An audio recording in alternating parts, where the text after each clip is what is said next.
एक पटक जैन विद्यार्थी जैन बनकाई नामक गुरु समक्ष आएर गुनासो गर्यो। गुरुजी, मलाई साह्रै रिस उठ्छ, यसको उपचार गर्नु पर्यो। यसको उपचार कसरी गर्ने गुरु? अनि बनकाई गुरुले भन्नुहुन्छ, ओहो बाबु, तिमीसँग त अनौठो चीज रहेछ, अनौठो चीज रहेछ। तिमीले मलाई देखाउन सक्छौ, निकालेर देखाउन सक्छौ। गुरुले यसो भनेपछि अनि फेरि विद्यार्थी भन्छ, गुरु, त्यो त म देखाउन सक्दिनँ, त्यो त म अहिले निकालेर हजुरलाई म देखाउन त सक्दिनँ, किनकि मलाई अचानक उठ्छ क्या, मलाई अचानक रिस उठ्छ गुरु। अनि गुरुले भन्नुहुन्छ, हो उसो भए त्यो तिमीसँग रहेनछ। त्यसको मतलब, त्यसको तात्पर्य तिम्रो प्राकृतिक स्वभाव होइन बाबु, तिम्रो आफ्नै प्राकृतिक स्वभाव होइन। तिम्रो आफ्नै प्राकृतिक स्वभाव हो भने तिमीले जतिखेर जुन बेला आवश्यक पर्दा निकाल्न सक्थ्यौ, देखाउन सक्थ्यौ। त्यसैले तिम्रो आफ्नो होइन, तिम्रो प्राकृतिक स्वभाव होइन, त्यसैले तिमीले देखाउन नसकेको हो। न त तिम्रो पहिल्यैदेखिको प्राकृतिक स्वभाव हो त्यो, न त तिमीलाई कसैले दिएको, न तिम्रो आमा बुबाले नै दिएको हो। त्यसैले आगन्तुक हुन् तिनीहरू। गुरुले यस प्रकारले सम्झाउनु भयो अनि उसको पूर्ण रूपमा ज्ञानको आँखा खोले कि यो छोटो कथाले गम्भीर धर्म सन्देश दिएको छ। मित्र महानुभावहरू, यो त धर्म सन्देश मात्र होइन, यो त हाम्रो दैनिक व्यवहारमा, जीवनमा, लाइफ स्टाइलमा अनिवार्य रूपमा लागू गर्नुपर्ने व्यवहारिक ज्ञान रहेछ। कि हामीसँग अहिले बेला बेलामा उठ्ने रिस, हामीलाई आउने लोभ, राग, द्वेष, मोह, ईर्ष्या, घमण्ड छ नि, यिनीहरूको आफ्नै खुट्टा रहेनछ। यिनीहरू प्राकृतिक रूपमा रहेनछ। कतै पनि यिनीहरूको आश्रय, कतै पनि यिनीहरूको बस्ने स्थल त रहेनछ। तर हामीले दिएछन्, हामीले दिएछन् त अवसर यिनीहरूलाई भन्ने कुरा यो कथाबाट बुझिन्छ।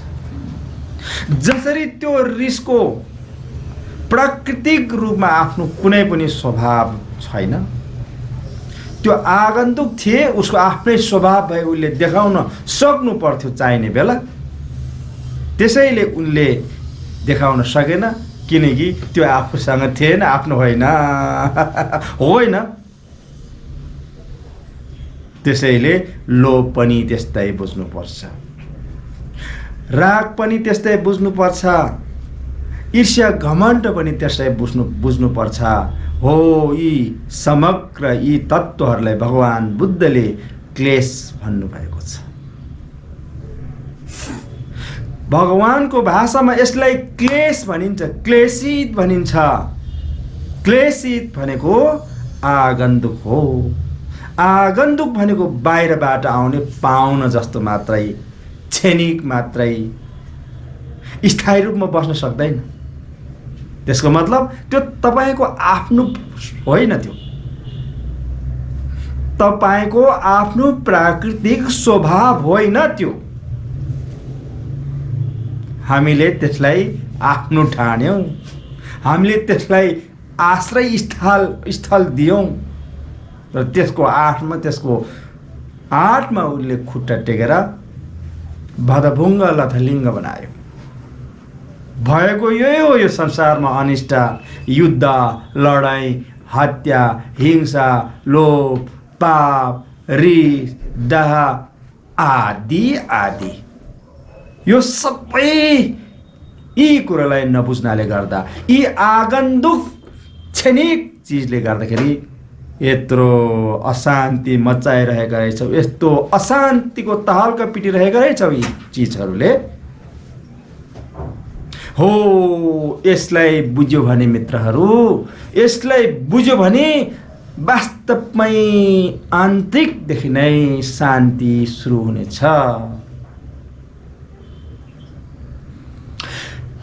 जीवनमा अपनाउनै पर्ने, जीवनमा बुझ्नै पर्ने पक्ष के हो भन्दाखेरि यी नै हो सबभन्दा महत्त्वपूर्ण जीवनमा बुझ्नुपर्ने पाटो।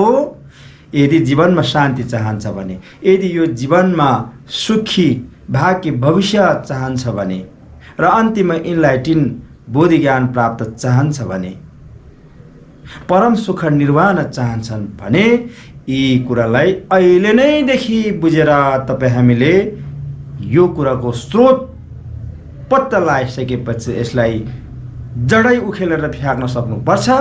यसैले भनिन्छ आध्यात्मिक मार्ग र भगवानको शिक्षा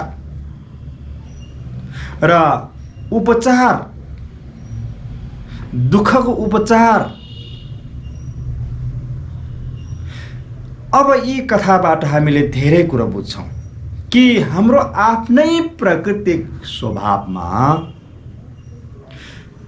एउटा उदाहरण दिनुपर्दा पानीमा हेर्नुहोस्, तपाईले गिलासमा पानी हाल्नुहोस् अथवा धमिलो पानी हाल्नुहोस्, यदि त्यसलाई चलायो भने त्यो पानी धमिलो हुन्छ, त्यसले तपाईको अनुहार देख्दैन। तर त्यसले नचलाएर राख्नुहोस्, केही समय पछाडि छ्याङ्ग भएर तपाईले आफ्नो मुहारलाई पनि देख्न सक्छौ। त्यसको मतलब पानीको आफ्नै स्वभाव परिशुद्ध हुन्छ, त्यसमा कुनै किसिमको खोट छैन। त्यसमा नीलो देखाए पनि नीलो देखिन्छ, हरियो, रातो, पहेँलो, जुनसुकै कलरसँग पनि उनी म्याच हुन्छ, उनी मिसिन तयार हुन्छन्, मिसिन्छन्। त्यसमा कुनै किसिमको विभेद हुँदैन पानीलाई। तर त्यसैमा हामीले के गर्यौं भन्दाखेरि धमिलायो, धमिलो अँध्यारो बनायौं हामीले पानीलाई, फोहोर बनायौं हामीले पानीलाई, जसले गर्दाखेरि हामीले देख्नुपर्ने वास्तविक स्वरूप देखेन, आफ्नो अनुहार देखेन। वास्तविक स्वरूप त्यसलाई भनिन्छ। भगवानको मार्गमा भगवान बुद्धले देखाउन खोज्नु भएको मूल तत्त्व चाहिँ के हो भने आफ्नै स्वरूपलाई, आफ्नो वास्तविक स्वरूप के हो अन्तर्मुखी भएर त्यसलाई चिन्नु, पहिचान गर्नु।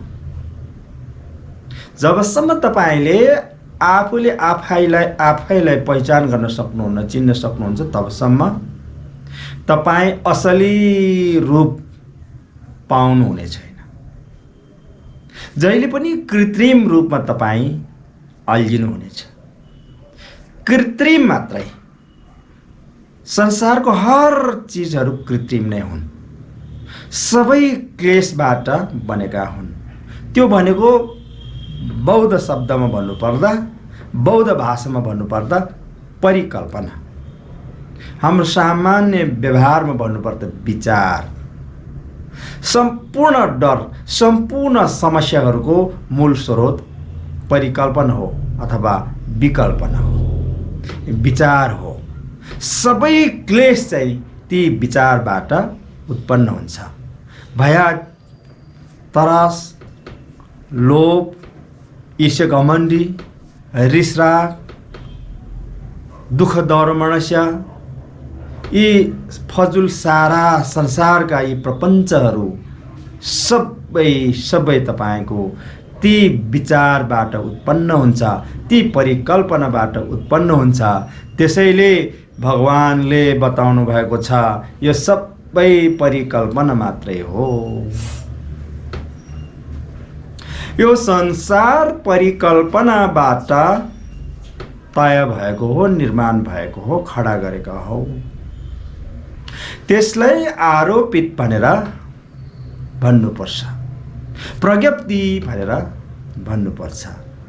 आरोपित भनेको बुझ्नु भएको छ?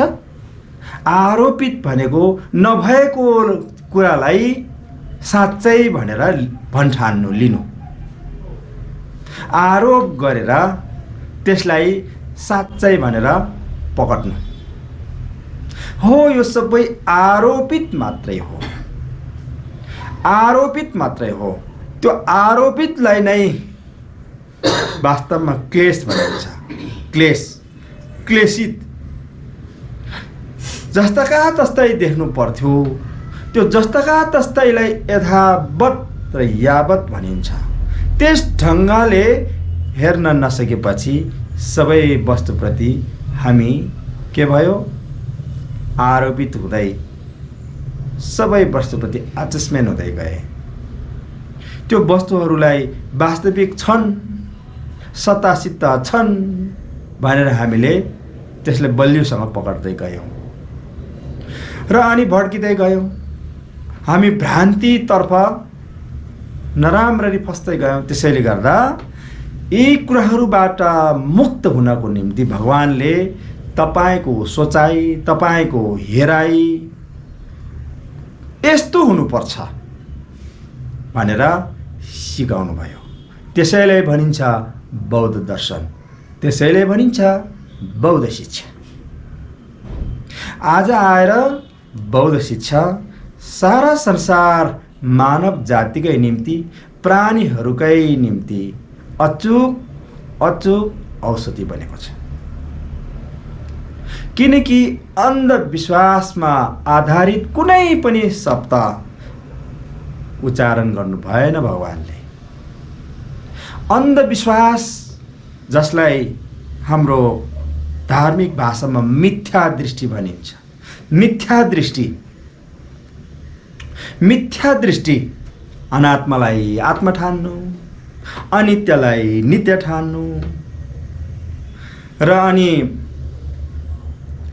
अनि दुःखलाई सुख ठान्नु। यस प्रकारले चाहिँ विपरीत ढङ्गले लिँदै जानु, यो मिथ्या दृष्टि। अनि यो संसारको चाराचार जगत, विश्व ब्रह्माण्ड कसैले बनाएका हुन् भनेर गम्भीर मिथ्या दृष्टि। कसैको रचना हुन्, ईश्वर परमेश्वरको खेल हो। यदि ईश्वर परमेश्वर नभइदिया भए एउटा पत्ता पनि हलिँदैन थियो। एउटा बिना बतासको, बिना हावाको रुखको पत्ता हल्लिन्छ?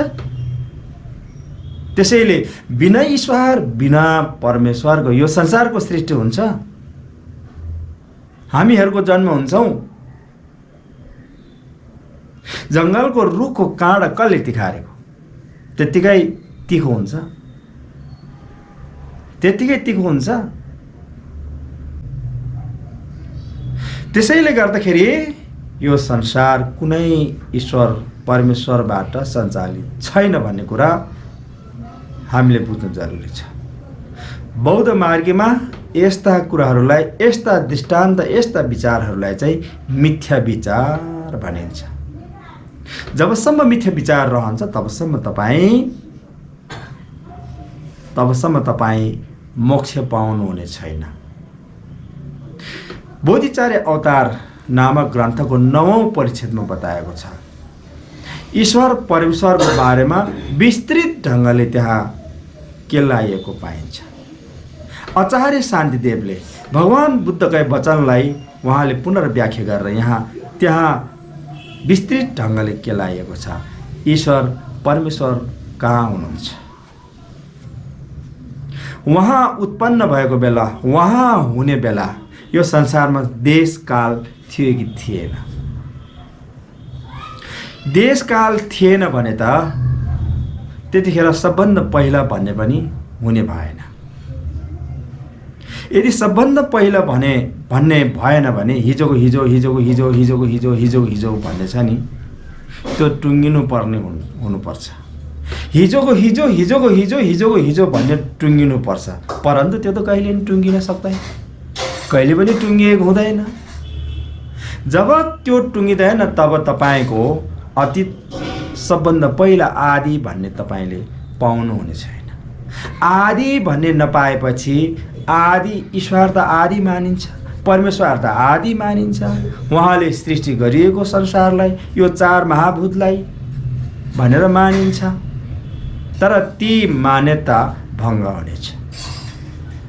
त्यसैले एवं प्रकारले परीक्षण गर्दाखेरि कुनै पनि तर्कबाट, कुनै पनि कोणबाट पनि परमेश्वरलाई सिद्ध गर्न सकिन्न। त्यसैले यो संसारको सारा यी वस्तुहरू उहाँले निर्मित गरेको होइन भन्ने कुरा प्रष्ट बुझ्नु जरुरी छ। त्यहाँ बताएको छ, यदि उहाँले निर्माण गरिएको, उहाँले सृष्टि गरिएको हो भने यी बाह्य, यी ढुङ्गा माडा इत्यादि, माटो इत्यादि वस्तुहरू भएर गर्नुभएको कि नभएर, हुँदै नभएकोलाई उहाँले निर्माण गर्नुभयो, अथवा भनिन्छ उहाँहरू ईश्वरकै अंश हो। ईश्वरकै अंश हो भने त पावन हुनु पर्ने हुन्छ। नाग्न मिल्दैन, कुल्जिनु मिल्दैन, तर परन्तु त्यस्तो त छैन। ढुङ्गा कुल्च्यो भने ईश्वर कुल्चेको दोष लाग्छ, हो होइन? त्यसैले उहाँको अंश होइन। त्यस्तो यी बाह्य वस्तुहरू उपस्थित थियो अनि उहाँले त्यसलाई चाहिँ फेरि पुनर्निर्माण गरेको, सृष्टि गरेको भन्नुहुन्छ भने उहाँले यो सृष्टि गर्नुपर्ने कारण के हो? किन गर्नु पर्यो यो हरकत? उहाँले अझ थुप्रै कुरा उठ्छ। नरक किन बनाउनु भयो? डरलाग्दो नरक किन बनाउनु भयो?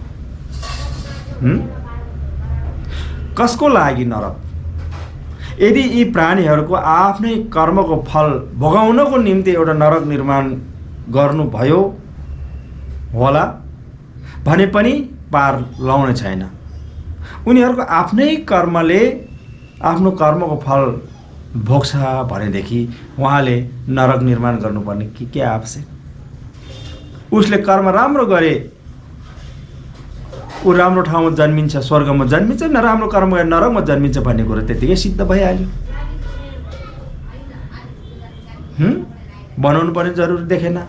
यदि उहाँले चाहेरै, उहाँले आवश्यक ठानेर बनाउनु भयो भने त उहाँलाई किन आवश्यक भयो?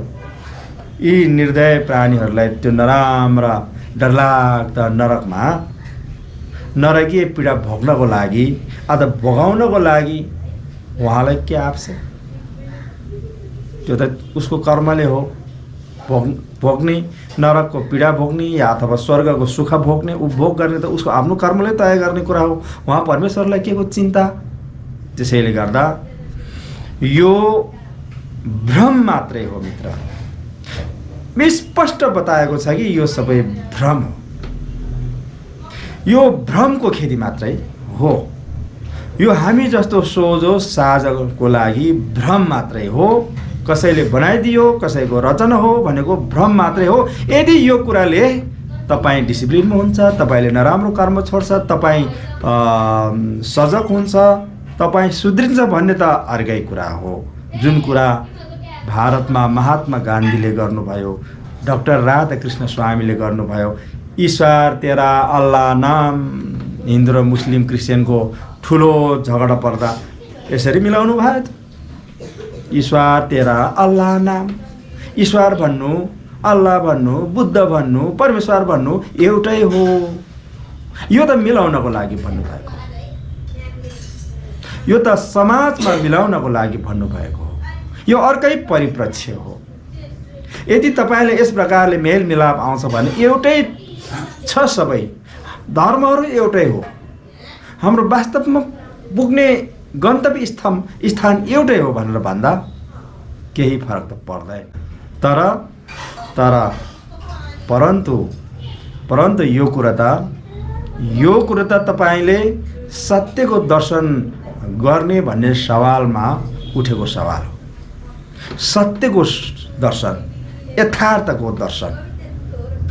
यथार्थको दर्शन गर्नु पर्यो नि त। अब हामीले मानव जीवनको अन्तिम दायित्व भनेकै यथार्थको दर्शन हो, सत्यको दर्शन हो। सबै सत्यलाई बुझेर असत्यलाई चिरेर मर्नुपर्छ भनिएको छ। मानवको जीवनको कर्तव्य सत्यलाई बुझेर असत्यलाई चिराफार गरी सत्यको दर्शन गरेर मर्ने हो। त्यसैले भनिन्छ पुरुषार्थ र मानवको जीवन। तपाईँ यस्ता कुरामा, अदृश्य कुरामा अल्झिएर तपाईँ जिन्दगीभर प्रार्थना गर्नु, जिन्दगीभर तपाईँ अनि त्यस्ता कुरामा चाहिँ अड्किएर तपाईँ बस्नुभयो भने त्यसलाई मखुराको जालो भनिन्छ। मखुराको जालो, त्यसलाई नागार्जुन गुरुको भाषामा प्रपञ्च भनिन्छ। प्रपञ्च अल्झिने ठाउँ, यो अल्झिने ठाउँ मात्रै हो। त्यसैले सिधा मार्ग अपनाउन जरुरी छ। सिधा मार्ग, जुन मार्ग यी भव चक्रलाई तोडेर बाहिर जान सकेको होस्, यो भव चक्रको सिक्रीलाई काटेर बन्धनलाई छिनाएर बाहिर तपाईँ निस्किन सकेको होस्, यो भावचक्र रूपी कारागारलाई, यी जेललाई तोडेर तपाईँ बाहिर निस्किन सकेको होस्, जसलाई निर्वाण भनिन्छ, मुक्ति र मोक्ष भनिन्छ। यो हो यो जीवनलाई सफल बनाउने कला, यो जीवनको अन्तिम गन्तव्यलाई सार्थक तुल्याउने कला।